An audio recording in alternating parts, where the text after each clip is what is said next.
fala-se bem ou mal, e é pela boca que se vê o interior de alguém.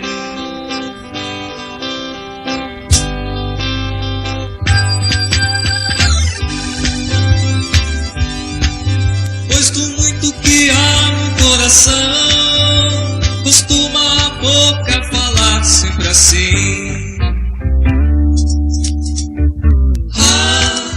Não fale demais, não se convence ninguém assim.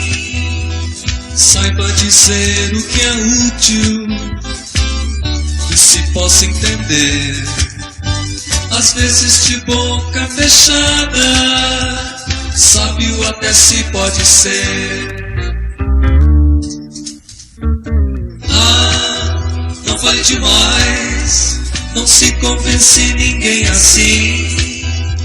Saiba dizer o que é útil e se possa entender. Às vezes de boca fechada, sábio até se pode ser.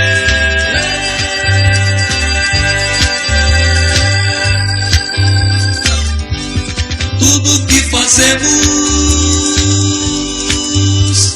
é o reflexo do que somos.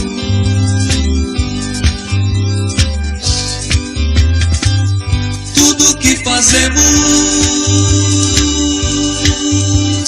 é o reflexo do que somos.